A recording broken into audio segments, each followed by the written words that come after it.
بسم اللہ الرحمن الرحیم۔ السلام علیکم friends, welcome to my YouTube channel. پیش خدمت ہے اردو ناول جنت کے پتے، ایپیسوڈ نمبر 51۔ وعلیکم السلام۔ میری خیریت تو آپ کو پتہ لگتی ہی رہتی ہوگی۔ وہ باہر تیزی سے چلتی جا رہی تھی۔ جواباً وہ دھیرے سے ہنسا۔ اب ایسا بھی نہیں ہے، آپ کو لگتا ہے مجھے آپ کے علاوہ کوئی کام ہی نہیں ہے؟ مجھے لگتا تو خیر یہی ہے کہ آپ کو اور پاشا کو میرے علاوہ کوئی کام نہیں ہے۔ غصے میں ہیں؟ خیریت؟ کوئی مذاق کر رہے ہیں آپ میرے ساتھ؟ میں کتنی پہلیاں بوجھوں، اس نے غصے کے انداز میں کہتے ہوئے اپنا بیگ اتار کر سبحان جی کی عمارت پر دے مارا، سیڑھیوں پہ رکھا۔ میں معذرت خواہ ہوں، بعض چیزیں اتنی حساس ہوتی ہیں کہ انہیں بہت رازداری سے کسی کے حوالے کرنا پڑتا ہے، وہ غلط شخص کے ہاتھ نہ لگ جائیں۔ ویسے 1 گھنٹے کا کام تھا، آپ نے ہی اتنے دن لگا دیے۔ خیر، آپ کا پزل تو حل کر ہی لوں گی، مگر کیا گارنٹی ہے کہ آخر میں مجھے پزل پھول کے الفاظ نہیں ملیں گے؟ وہ وہیں سیڑھیوں پہ بیٹھ گئی تھی۔ استنبول کی دھوپ ارد گرد سبزہ کو سنہری پن عطا کر رہی تھی۔ اتنا غیر سنجیدہ سمجھتی ہیں آپ مجھ کو؟ کیوں؟ کیا آپ ہی نہیں ہیں جو خواجہ سرا بن کر مجھ سے ملے تھے؟ کبھی شرمندگی نہیں ہوئی آپ کو اس بات پر؟ شرمندگی کیسی؟ میں خواجہ سرا بن کر آپ سے ملا ہی تھا۔ خواجہ سرا بن کر کوئی محفل تو نہیں لگائی تھی؟ وہ شاید برا مان گیا تھا، مگر خواجہ سرا بننا بذات خود بہت عجیب ہے۔ کیوں؟ کیا خواجہ سرا انسان نہیں ہوتے؟ کیا وہ جانور ہوتے ہیں؟ میں نے ان کا حلیہ اپنایا تھا، مگر آپ کے لیے نہیں۔ میں تو اپنے کام سے وہ سب بنا تھا، بس اسی دوران آپ مل گئیں۔ آپ اپنے کام خواجہ سرا بن کے نکالتے ہیں؟ وہ حیرت سی رہ گئی۔ پہلی دفعہ کوئی سوال اس نے بچوں کی سی دلچسپی سے پوچھا تھا۔ کبھی میرے آفس آئیے گا، میں آپ کو اپنے کام کی تفصیل بتاؤں گا۔ آپ کے آفس میں کبھی نہیں آ رہی، مگر وہ امانت وہ کیسے ڈھونڈوں میں؟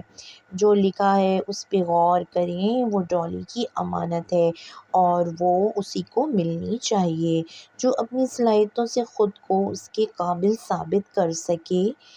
کیا آپ اتنی باصلاحیت ہیں؟ ٹرائی می، اس نے جتا کر کہتے ہوئے فون بند کر دیا۔ سبحان جی کی دھوپ ابھی تک سیڑھیوں پہ اس کے قدموں میں گر رہی تھی۔ کلینک کا انتظار گاہ میں ٹھنڈی سی خنکی چھائی جا رہی تھی۔ وہ کوچ میں خاموشی سے بیٹھی اس کا انتظار کر رہی تھی۔ حالے کے توسط سے اس نے ایک ڈرماٹولوجسٹ سے وقت لیا تھا۔ اس کے بال بظاہر ٹھیک نظر آتے تھے اور عائشہ کے دیے گئے لوشن کام کر رہے تھے، مگر ہاتھ لگانے پہ وہ پہلے سے ذرا روکھے لگتے تھے، اور سر کی جلد جو خراب ہوئی وہ الگ۔ حیا نے اپنا پرس ساتھ ہی رکھا ہوا تھا۔ ٹریسر والی ڈبیا ڈروم میں ہی تھی۔ اب وہ اسے استنبول میں اپنے ساتھ لے کر نہیں جاتی تھی۔ تبھی اس کے ساتھ والی نشست پہ ایک سیاہ عبایا والی لڑکی آ بیٹھی۔ بیٹھتے ہی اس نے چند گہرے سانس لے کر بحال کرتے ہوئے ٹشو سے نقاب کے اندر چہرہ تپتپانے لگی۔ اس کے انداز سے لگ رہا تھا کہ وہ پیدل آئی ہے، وہ بہت تھک گئی ہے۔ حیا لاشعوری طور پر نگاہوں کے زاویے موڑ کر اسے دیکھنے لگی۔ جانے کیوں آج کل وہ عبایا اور حجاب والی لڑکیوں کو بہت ہی غور سے دیکھا کرتی تھی۔ استنبول میں ایسی لڑکیاں بہت کم ہی نظر آتی تھیں، البتہ اسکارف اور لانگ اسکرٹس والی مل جاتیں۔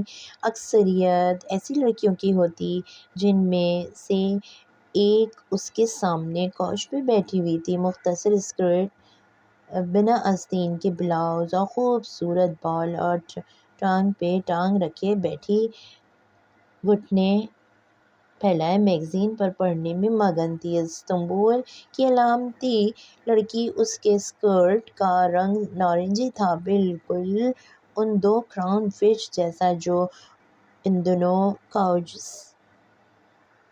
کے درمیان رکھی میز پہ سجے ایکویریم میں تیرتی تھیں، ننھی ننھی سی نارنجی مچھلیاں جن کی زندگی، جن کی سانس اور جن کی آواز سب پانی تھا۔ عبایا والی لڑکی اب پرس کھول کر کچھ تلاش کر رہی تھی۔ حیا ابھی تک اسے یوں ہی دیکھ رہی تھی۔ اچانک اس نے پرس سے ایک اورنج جوس کی بوتل نکالی اور اس کا ڈھکن اتارا، پھر ذرا رکی اور حیا کی طرف بڑھایا۔ "نو تھینک یو"۔ وہ ذرا سنبھل کر سیدھی ہوئی۔ وہ لڑکی مسکرا کر بوتل میں اسٹرا ڈالنے لگی۔ سیاہ نقاب میں اس کی سرمئی آنکھیں بہت ہی خوبصورت لگ رہی تھیں۔ "آپ ہمیشہ یہ عبایا پہنتی ہیں؟" وہ رہ نہیں سکی اور پوچھ ہی بیٹھی۔ "ہاں"۔ نقاب تلے ایک گھونٹ لیتے ہوئے اس نے ہاں میں سر ہلایا۔ "آپ کو گھٹن نہیں ہوتی اس میں؟ میرا دل اللہ نے اس کے لیے کھول دیا ہے، سو گھٹن کیسی؟ اور ویسے بھی مسلمان لڑکی تو بہت مضبوط ہوتی ہے"۔ اس نے بوتل کا ڈھکن بند کرتے ہوئے کہا۔ "مگر مجھے تو نقاب کا سوچ کر ہی گھٹن ہوتی ہے"۔ "ہو سکتا ہے یہ سب صرف آپ کے ذہن میں ہو۔ آپ کے ذہن میں بھی ایسی باتیں آتی ہوں گی نا"۔ وہ اس کی طرف رخ موڑے غیر ارادی طور پر بحث کرنے لگی تھی۔ "کیا بہت پڑھے لکھے ماڈرن قسم کے لوگوں کے درمیان بیٹھے آپ کو احساس کمتری نہیں ہوتا"۔ ساتھ ہی ایک نگاہ اس نے ایکویریم کے پار بیٹھی ترک لڑکی پہ ڈالی جو ابھی تک میگزین میں گم تھی۔ "بہت ماڈرن قسم کے لوگ تو میرے جیسے ہی ہوتے ہیں نا۔ میری شریعت تو دنیا کی سب سے ماڈرن جدید شریعت ہے۔ احساس کمتری تو انہیں ہونا چاہیے جو جاہلیت کے زمانے کا تبرج کرتے ہیں"۔ "تبرج سمجھتی ہو"۔ اسے اندازہ تھا، پھر بھی اس نے نفی میں گردن ہلائی۔ "تبرج؟ اوہ، کیسے سمجھاؤں"۔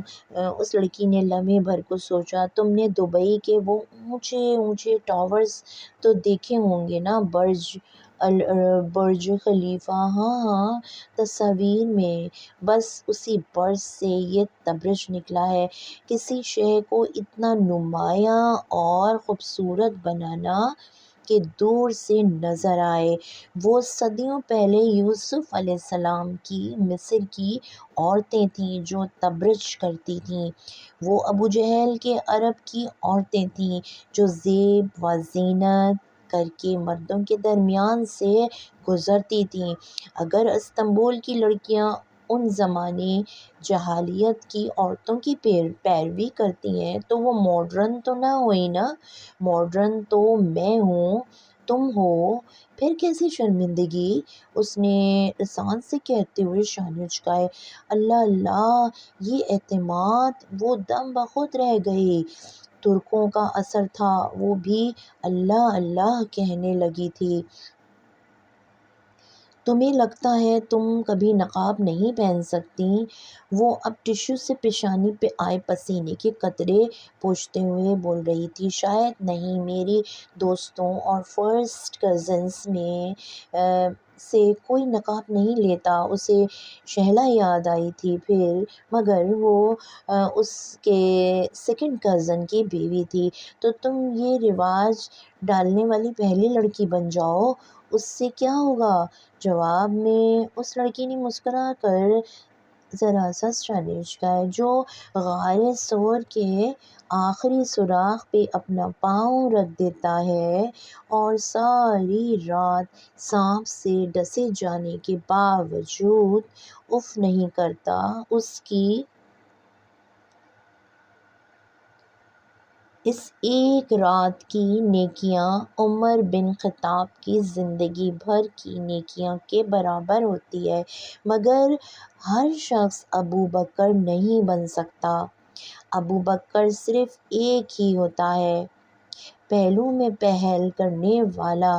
اس کی پاری پکاری گئی تو وہ چونکی، پھر سلام کر کے اٹھ کھڑی ہوئی۔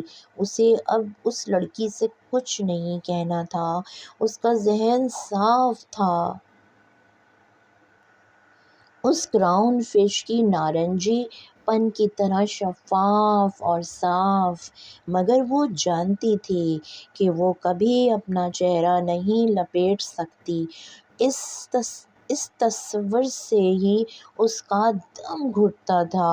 ایکویریم کے پانی میں اسی طرح بلبلے بن رہے تھے اور مٹ رہے تھے۔ دونوں مچھلیاں بنا تھکے ایک دوسرے سے پیچھے دائرے میں دوڑ رہی تھیں، دائرہ جس میں غار اور اختتام کی تفریق مٹ جاتی ہے۔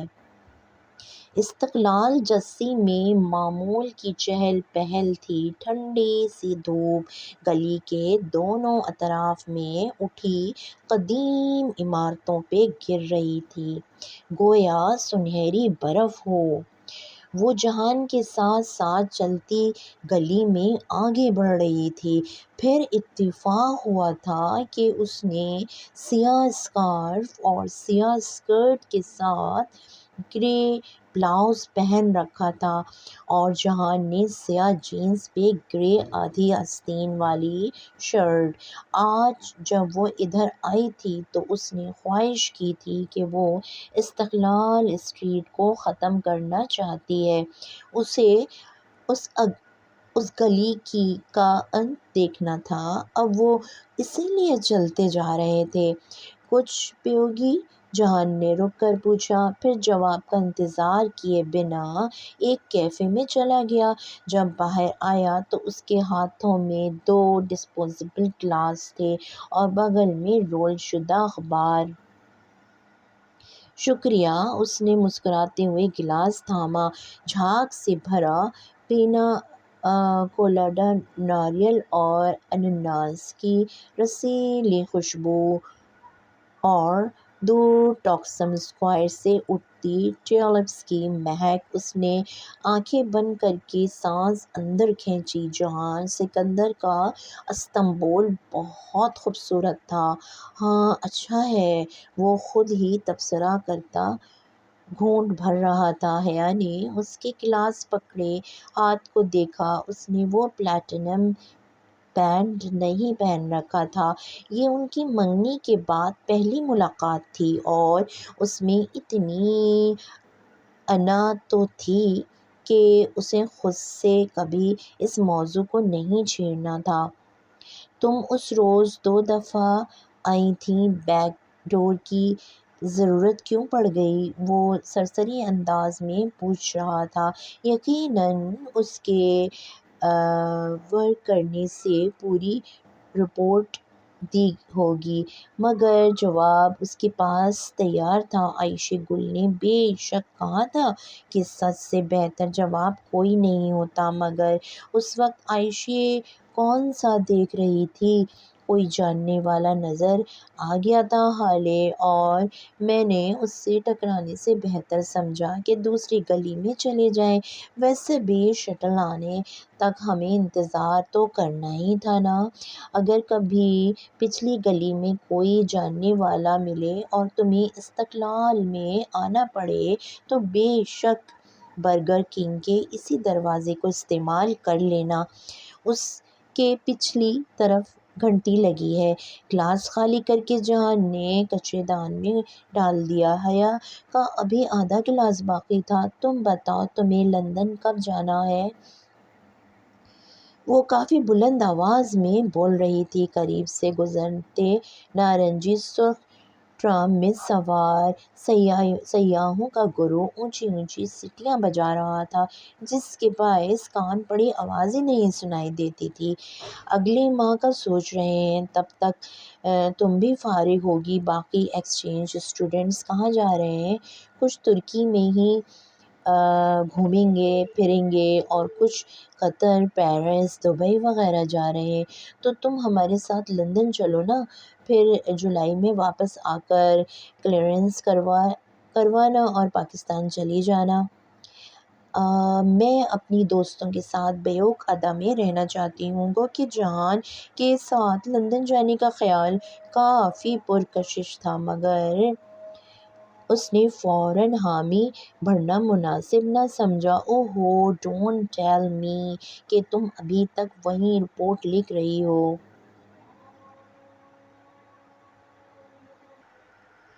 میں اپنی دوستوں کے ساتھ بیوق ادا میں رہنا چاہتی ہوں۔ گو کہ جہان کے ساتھ لندن جانے کا خیال کافی پرکشش تھا، مگر اس نے فوراً حامی بھرنا مناسب نہ سمجھا۔ اوہو، ڈونٹ ٹیل می کہ تم ابھی تک وہی رپورٹ لکھ رہی ہو۔ جہان نے ہاتھ ہلا کر گویا ناک سے مکھی اڑائی۔ حیا نے گردن پھیر کر اسے دیکھا، حالانکہ دوست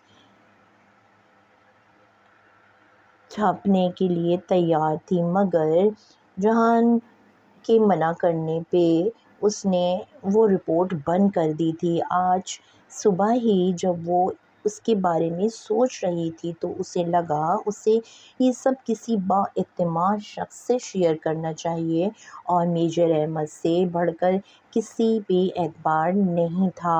تبھی صبح اس نے میجر احمد کو ٹیکسٹ کیا تھا کہ وہ بات کرنا چاہتی ہے، مگر کوئی جواب نہیں آیا تھا۔ نہیں، میں نے اسے ذہن سے نکال دیا ہے۔ Good girl. وہ ایک دم اس کے بالکل مقابل آ کھڑا ہوا، یوں کہ حیا کے سامنے کا منظر چھپ گیا۔ وہ ناسمجھی سے اسے دیکھنے لگی۔ بعض دفعہ جو ہم دیکھتے ہیں وہ ہو نہیں رہا ہوتا، اور جو ہو رہا ہوتا ہے وہ ہم دیکھ نہیں رہے ہوتے۔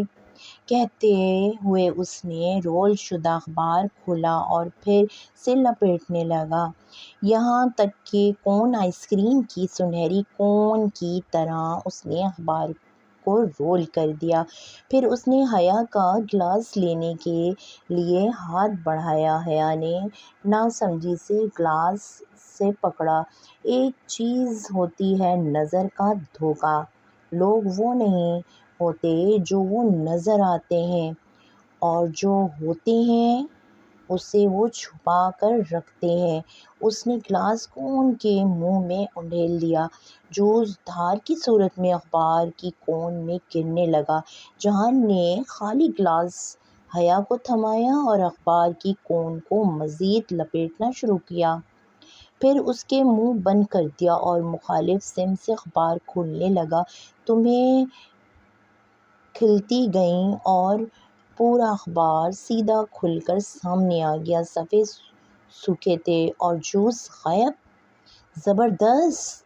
وہ مسکراتے ہوئے تالی بجانے لگی۔ وہ جانتی تھی کہ یہ کوئی ٹرک تھی۔ اس نے یقیناً کمال مہارت سے جوس کہیں آس پاس گرا دیا تھا، یا پھر کچھ اور کیا ہوگا۔ بہرحال اس کا انداز متاثر کن تھا۔ وہ دونوں پھر سے ساتھ چلنے لگے تھے۔ جہان نے اخبار اب دو تہہ کر کے ہاتھ میں پکڑ لیا تھا۔ اچانک حیا کا فون بجا۔ اس نے پرس سے موبائل نکال کر دیکھا، میجر احمد کی کال آ رہی تھی۔ اس نے کال کاٹ دی اور فون رکھ دیا۔ جہان اتنا مہذب تو تھا کہ کوئی سوال نہ کرتا، مگر وہ خود بتانا چاہتی تھی میجر احمد کی کال تھی، کچھ کام تھا ان سے۔ وہ چلتے ہوئے سرسری انداز میں بولی۔ یہ سراسر جوا تھا۔ جہان کا موڈ کا کچھ بھروسہ نہ تھا، مگر وہ اس پہ بھروسہ کرنا چاہتی تھی۔ میجر احمد کون؟ اس نے ناسمجھی سے حیا کو دیکھا۔ پاکستان میں ہوتے ہیں، سائبر کرائم سیل میں انٹیلیجنس آفیسر ہیں، تمہارے ابا کو بھی جانتے ہیں وہ۔ ذرا رکی، میں ان سے بات کروں تو تمہیں برا تو نہیں لگے گا نا؟ آف کورس نہیں، اس نے شانے اچکا دیے۔ کون کتنا قابل اعتبار ہے یہ فیصلہ تم خود کر سکتی ہو، کیونکہ میرے نزدیک تو سب لوگ ایک جیسے ہی ہوتے ہیں۔ اتنی بے یقینی بھی اچھی نہیں ہوتی جہان۔ ریئلی؟ جیسے تمہیں یقین ہے کہ تمہارا جوس میں نے کہیں اور گرا دیا تھا؟ وہ پھر اس کے مقابل آ کھڑا ہوا اور گلاس لینے کے لیے ہاتھ بڑھایا۔ جو جانے کیوں ابھی تک وہ پکڑے کھڑی ہوئی تھی۔ یقیناً تم نے ایسا کیا ہوگا۔ اس نے گلاس جان کو تھما دیا۔